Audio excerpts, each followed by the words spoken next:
An even bigger Red Sox fan than I has just walked into the studio. His name is Chris Murphy. He's very, very upset about last night. I can't be that upset about last night. No, you're not that upset. No. I'd be 3 out of 4. That's pretty good. I don't even know how I'd get Nesson now. I watch almost all my Red Sox games on YouTube. Like I wait until the game's over. You're a U.S. senator. I know. Look, Obama got Game of Thrones before the rest of us. Oh, they would give Obama Game of Thrones when he needed to watch it. I don't think I can get the Red Sox games before everybody else. You shouldn't investigate that. AI can do almost anything. But yeah, no, I get Nesson now, but not because I live with somebody who is much more free spending than I am. Anyway, welcome, U.S. Senator Chris Murphy. Great to see you, Colin. Let's talk for a few minutes. We'll go to a break, and then we'll kind of figure out our overall game plan. But somebody did just call up about healthcare, and I know the whole question of private equity buying hospitals has been, first of all, kind of a sore subject here in Connecticut with Prospect, and that you have kind of taken this on as a cause. Say a little bit about it and what you think needs to happen. Yeah, it wasn't that long ago when almost every healthcare experience we had was with a not-for-profit entity. We now accept today that all of our insurance companies, for instance, are in it to make enormous, disgusting amounts of profit, and we're just pawns in that game. But, when I came into this world, insurance companies were by and large not-for-profit. We thought that there shouldn't be a profit motive in the distribution of life-saving healthcare. Today, that's been flipped on its head. Almost everything in our healthcare system is just a means for people to get very, very rich and very, very wealthy. Private equity is the worst of that transition because private equity is not intending to hold an asset like a hospital for more than a handful of years. And so what they do is they strip it bare, they borrow a ton of money, and then they sort of flip the asset. Often it's in much worse shape than when they found it. So yes, it may be too late to say that we're going to go back to the day when all our insurance companies were not-for-profit. But at the very least, I think it's time for us to draw some hard lines when it comes to these private equity companies owning the most important healthcare assets in our communities, our acute care hospitals. So Connecticut's kind of at a decision point. Are we going to allow another private equity company to come in and buy these 3 hospitals? Or are we just going to say from here on out, we are only interested in not-for-profit ownership of our hospitals? That's the decision I think Connecticut should make, and I'm certainly exploring conversations with colleagues in Washington as to whether we should try to make that decision nationwide. I mean, we should say that, and I read your report. I mean, some of the things that were reported there were really kind of shocking conditions that you would have, expected in, I don't know, Romania under Ceausescu or something, like rusty stretchers and like IVs that don't work and stuff like that. These are hospitals that are often not adequately stocked or staffed. And on the other hand, another way to think about this, and I'm not even sure how I feel about it, is just regulate everybody. Because these days, Connecticut, if you look at hospital ownership in Connecticut, it's basically Northwell, Yale, New Haven, and Hartford Healthcare. They have most of what's out there. Those are all nonprofits. One could argue, and by the way, most of them generously support public broadcasting. So please don't interpret this as a criticism. But most of them run kind of like profit-seeking organizations. They're patient hunting. They have internal referral services, and there are disincentives to refer outside for their own doctors to refer a patient somewhere else. And I mean, one thing you could talk about doing is just regulating everybody. I'm assuming with the private equity people, you just think there's no way to stay ahead of them. They'll just.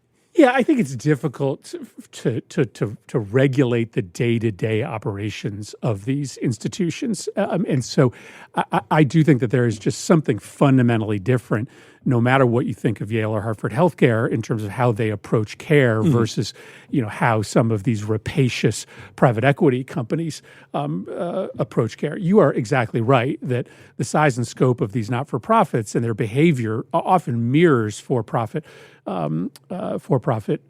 operation, but they are still ultimately beholden to communities. They have community-led boards, and they are going to hold on to these hospitals for the long run. And so they're interested in preserving the institution's credibility and the institution's relationship with the community in the long run. Private equity companies know that they're going to only own the hospital for 3 or 4 years. And so they really don't care about burning bridges with the community. So to me, yes, you could have a tighter day-to-day regulation of these institutions, but I just don't think that there's any world in which we have to accept that these kind of short-term ownership investment firms should have their hands on the most important healthcare assets that we have in Connecticut. Yeah, I mean, don't get me wrong. If I keel over here right now, my producers are instructed to, first of all, take your car and drive me down to Yale New Haven. I don't have any like special lights or... We don't care. Yeah. We just want something fast. I mean, they may have a plan to leave me in the parking lot to die, but my plan is to get down to Yale New Haven. And obviously, if you have a choice between one of the big nonprofits and PE, you're going to take the nonprofit every freaking time. Well, and the data just tells us that you are going to get better health care from a not-for-profit facility. We know, for instance, that when a private equity company comes in and takes over a nursing home, mortality rates in that nursing home spike by 10% almost overnight. And so the data is absolutely clear that when a private for-profit company comes in and owns and takes over a clinic, a nursing home, or a hospital, outcomes get worse. All right, we're talking to Chris Murphy. We're going to take a quick break here. We're going to come back, and we're going to see what else there is to talk about. Quite a bit, it turns out.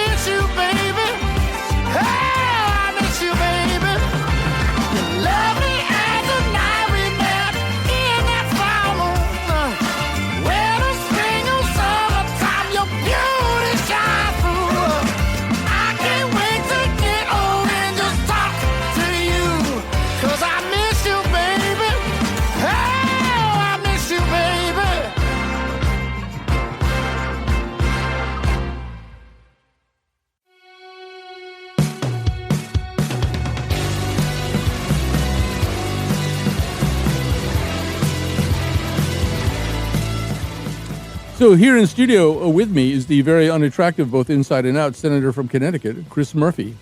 Actually, I don't feel that way about you. I think you're very attractive. But the president and out. You just wanted to make it inside and 100% clear. Yeah. So, but the president did truth that or X that about you, or what's that like to have the president of the United States attack you at that level? You know, in his first term, he threatened to refer me for criminal prosecution because I had apparently violated something called the Logan Act by going out and meeting with foreign countries without his permission. So, this kind of pales in comparison, just being, criticized for being not as attractive as the president believes he is. Well, he also said this, he's talking about what you said about Putin. He said, this war can be ended now, but stupid people like Chris Murphy, John Bolton, and others make it much harder to do so. Well, you saw what happened to John Bolton. Right. Maybe I should start locking my doors a little bit more securely. Yeah, I mean, listen, the president is playing a super weak hand with Putin right now. I don't deny that there is going to be a diplomatic end to this war. It is not likely that either Russia or Ukraine is going to prevail militarily. But Donald Trump has basically told Putin there's no reason to sit at the negotiating table because I'm not going to continue to support Ukraine militarily. And so long as Putin knows that ultimately Ukraine's weapons are going to run out, he knows that he has a shot at military victory, or at the very least, strengthening his hand at the negotiating table by taking significant amounts of territory over the course of the rest of this year. So I am certainly open to a diplomatic solution in Ukraine. It's just not going to happen when the president is essentially playing a patsy to Putin. I mean, the whole thing has been such an odd spectacle, too. I mean, he shows up in Alaska having, first of all, said that he was going to Russia a couple of times.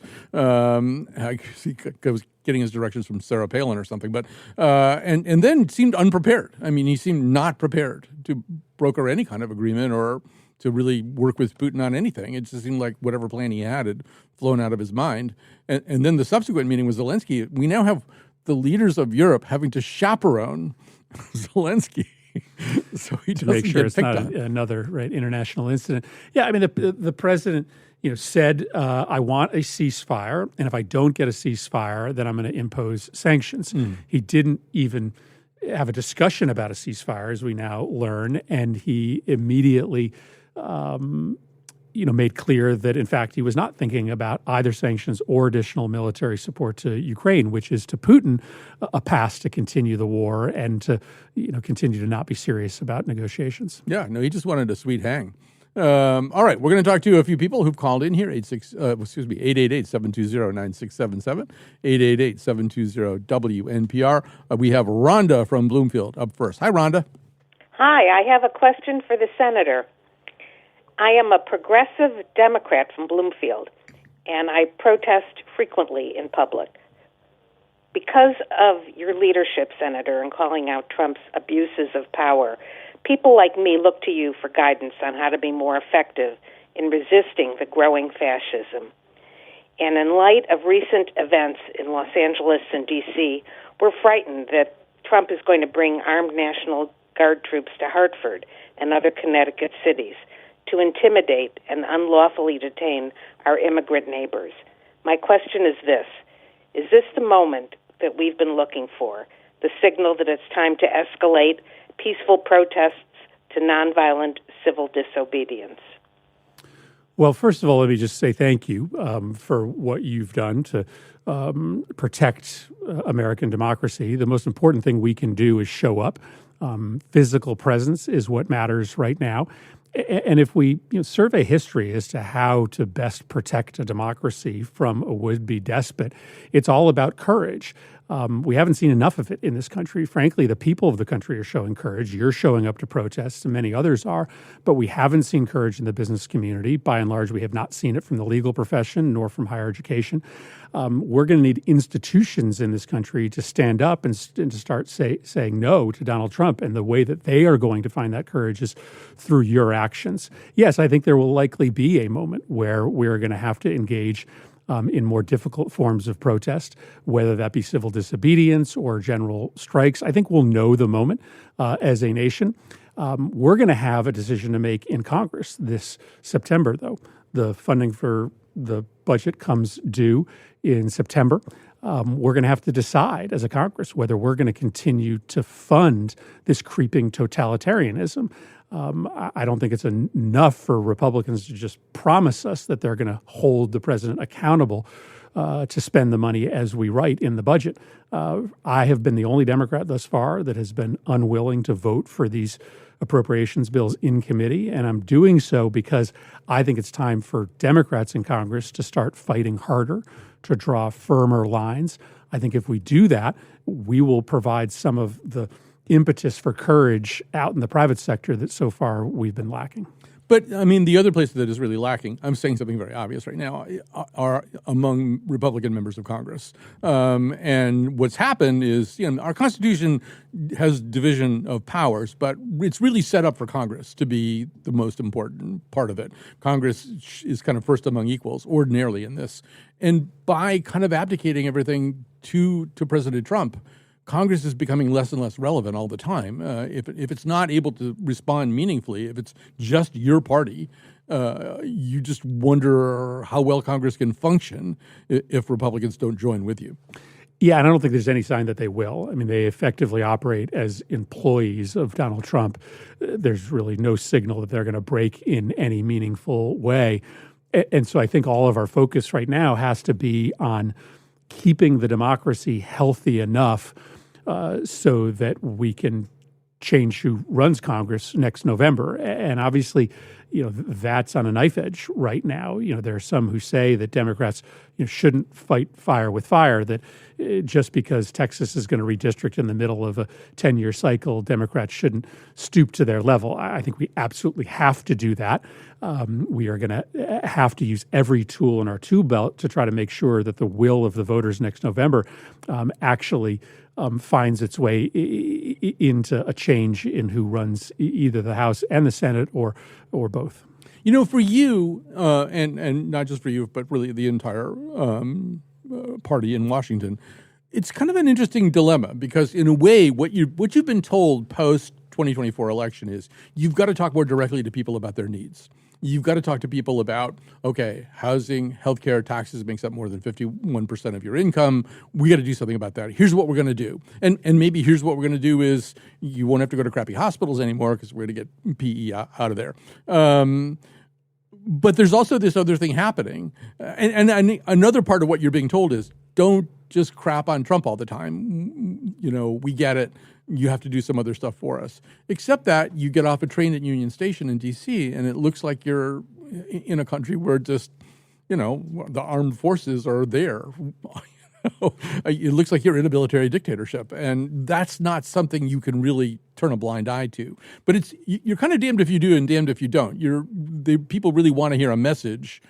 Trump's getting more and more unpopular. And the question is, how can the Democrats capture some of that popularity that he's losing? Yeah, or it's the same story in that his agenda is so unpopular, right? Throwing 17 million people off their health care in order to pass along tax cuts for billionaires, that the only way he could get away with it is to destroy democracy, destroy the ability of people to dissent, try to rig the elections next November so that even if he's at 32% approval, he still has his party reelected. So to me, it's the same story. Trump is trying to destroy our democracy and the rule of law so that he can essentially get away with mass-scale corruption using the White House to enrich himself and turning all of government into just a means of enrichment for his billionaire Mar-a-Lago crowd. So I get it that sometimes those two sort of conversations, what Trump is doing to make your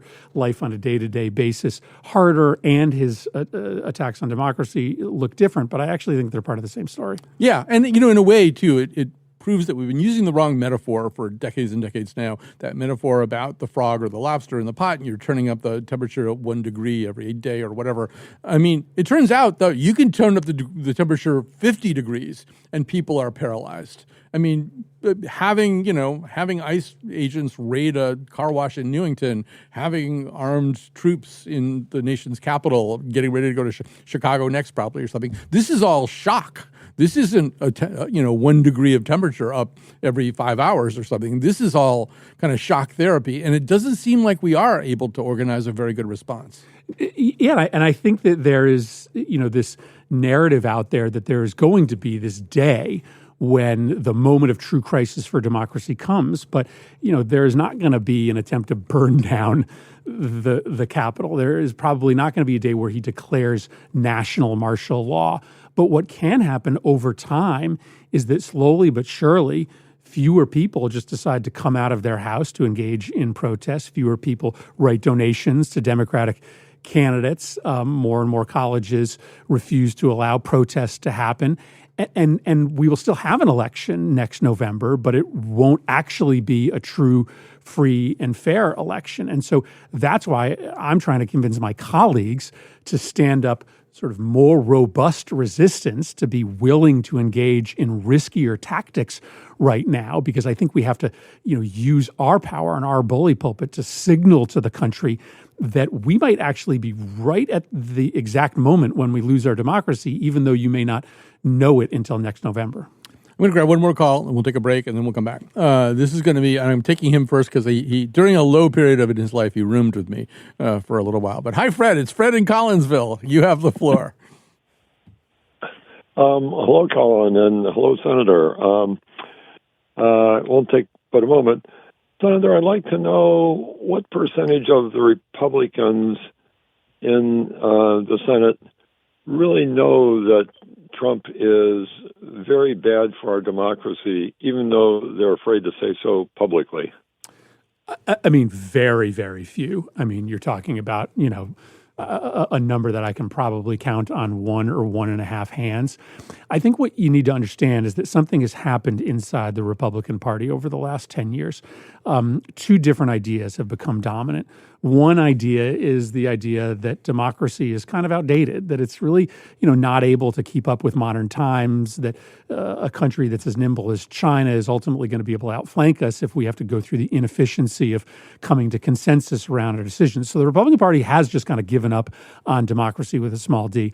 But the second thing that's happened is that they really do believe that multiculturalism and progressivism writ large is a sort of existential threat to the country, and that the only way to preserve what they believe to be the definition of America, which is kind of a white Christian version of America, is to just eradicate Democrats from the body politic. And that's kind of and that kind of allows them to justify any means necessary, locking us up, making us non-competitive in elections. So, no, there are a handful of Republicans in the Senate who know what Donald Trump is doing is wrong. Most of those who come to that conclusion eventually just give up and retire. But 90% of Republicans in Congress, to some extent, believe those two things, that democracy is probably not worth fighting for any longer, and that the only way to save America is to just purge Democrats and progressives from the political ecosystem. Yeah, I mean, if you want to see what conservatism was like in this country, prior to the sea change that you just described, I think pretty accurately, read the Wall Street Journal editorial page. They still believe all that stuff that conservative. So they go nuts. What you raided John Bolton's home? What? 10% of Intel? That's private enterprise. Government, the conservatives used to not want government to meddle at all in private enterprise. Never mind, like grabbing 10% of something. So it's fun to read the Wall Street Journal editorial page. It's kind of a nostalgia trip, to sort of, Reagan era conservative. Yeah, but of course Trump has done a deal with the Wall Street Journal crowd in which he has promised them that if you look the other way on my destruction of democratic norms, and even my destruction of the rule of law, which in normal times would undergird a free market economy, I'll just take care of you. I'll butter your bread. And this is, again, the unfortunately tried and true story of how democracies do get converted into something that at the very least is a very illiberal democracy. The would-be dictator does a deal with the economic elites in which he destroys the rule of law, but he protects the riches of a handful of people who guide public opinion and run the economy. All right, we're going to grab a really quick break here. We'll come back and we'll finish things up with Chris Murphy.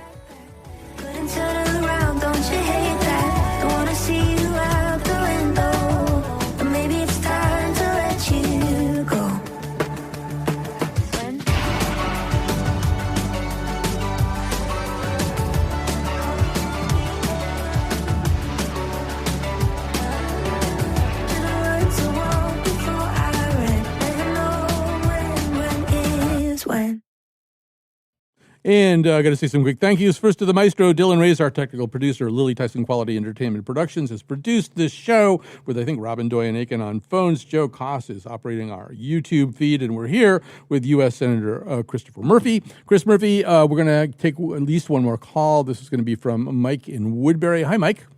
Hi, Colin, and hi, Senator. I really appreciate you constantly ringing the 5-alarm fire bell about this situation, which a lot of other Democrats are not doing. But my question is, even though, as you say, Donald Trump's approval ratings are falling, people hate the big, beautiful bill, but they seem to hate Democrats more. The Democratic Party is like a 33% approval, 63% unapproval. How do we turn that around in less than a year, for the next, for the midterms? It just sounds like it's a real uphill climb to make people say, yeah, okay, I can go with the Democrats. Yeah, that's a show in and of itself. But here's my stab at it. Obviously, the Democratic Party is super unpopular now, in part because there are a lot of Democrats out there who just don't think we're fighting hard enough. So if we changed our tactics and fought a little bit harder and really stood for something, for instance, this fall, when the government funding bill comes up, I think we would recapture some of those folks. But I'll give you another sort of path forward that I sort of believe deeply in my heart is necessary for Democrats to win. We were right to run the election in 2024 on democracy, but, people sort of looked at this version of democracy and thought to themselves, this version doesn't seem worth saving. And by Democrats sort of reflexively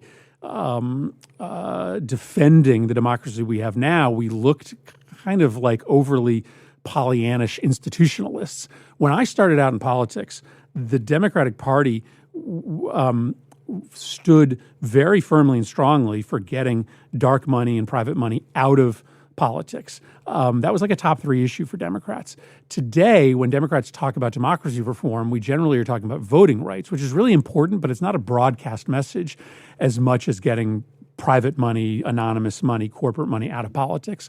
So I think the Democratic Party is kind of needs to get back to where it was in the 1990s, when one of our top 2 issues is the reform of democracy, is making democracy work for regular people again, which is campaign finance reform, lobbying reform, banning members of Congress from trading stocks. I think if we focused all of our energy on unrigging the economy and on unrigging our democracy, we would have a chance to pick up, some fraying parts of Trump's coalition who are coming to the conclusion that this guy actually isn't sincere about cleaning up the swamp, and he's making my life much harder economically in order to enrich his cabal of Mar-a-Lago friends. So that's my recommendation for the Democratic Party. Talk about voting rights, that's important, but really structure our democracy reform message around money in politics. I wonder if also, every electoral cycle now seems like it's a change cycle. We're just in a permanent turnover of change cycles. People are unhappy. People, you've really delved a lot into kind of the mental health of Americans. People seem very unhappy. They seem dissatisfied with what they have right now and what they had in the past. I wonder if part of the messaging has to be, Trump's messaging was, I'm going to tear stuff down. I'm going to drain the swamp. And that resonated with a certain group of voters.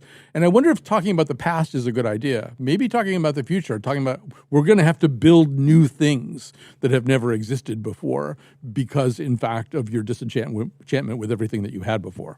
No, and listen, I think it is important for us to be engaged in, what I would call a spiritual conversation with the country. People today are feeling more unhappy, more disconnected, devoid of purpose and meaning in a way that's unfamiliar to folks. And, Trump's movement is a movement of community. He gives you a narrative to grab hold of, that what's happening to you is a result of immigrants or a result of outsourcing to China. So I think it's okay for Democrats to be engaged in just a much more responsible conversation with Americans about how we put purpose and meaning back into their lives. But I think you're also critiquing what has been a Democratic Party addiction to incrementalism, right? Just kind of tweaking the market a little bit as a means to try to deliver purpose and meaning back to your life. To me, the example here would be how we talk about prescription drugs. Our big idea was changing the way that Medicare negotiates using bulk purchasing power with the existing prescription Which drug. is not nothing, by the way, but I know where you're going. Which is not nothing, but why don't you just cap every prescription drug cost in the price in the country? Why don't you just stop drug companies from advertising on TV and radio? Why don't you limit the amount of profits that any one company can make off of a particular drug? I just think we have to have big, bolder ideas. And that's part of the reason why this Mamdani guy is doing so well in New York, is because he's talking about really simple ideas: rent control, free transportation, a healthy grocery store in every neighborhood. Whether every single one of those ideas is practically possible in the next year, he's at least sort of giving you a vision of a better life, of a more affordable life for New Yorkers. And he's not just relying on market tweaks in a way that Democrats have reflexively for far too long. And I'm 100% with you, what you just said about prescription drugs. And it's insane. We have people do medical tourism. They go to Brazil to get their insulin. It's just crazy. But I think you only got about 60 seconds. But part of the answer to your question is the thing you said a few seconds ago: money. And one of the reasons there's not meaningful opposition to prescription prices here is because there's a lot of money in the game to make it come out the other way. And a lot of it is anonymous money, right? A lot of it is money that's coming from the big drug companies, the big insurance companies, that's being fed into political party committees or super PACs without anybody knowing. So, for me, we need to be for something big and bold to get money out of politics. That's probably a constitutional amendment. We probably have to be for a constitutional amendment to allow Congress to directly regulate out of our politics and out of our elections corporate money, PAC money, and anonymous money. Whether or not that's possible or not, I don't know, but at least it would signal to people that we understand the gravity of the corruption that exists in our politics today. Yeah, I think there was a time when you could just try to be virtuous. You could say, okay, I'm not going to take any of that money. That doesn't seem to resonate with people anymore. Yeah, I don't take PAC money, but there's nothing that I can do to stop one of these big super PACs from coming into one of my races and spending money. It takes a constitutional amendment likely to stop that from happening. Well, Chris Murphy, thanks for your time. Thanks for fighting the fight. Appreciate it, man. Go Red Sox. All right. And we'll see you soon. Thanks, man. What a difference a day made. My, ooh, yes. What a difference. Oh, yes. What a difference a day made. Oh, and the difference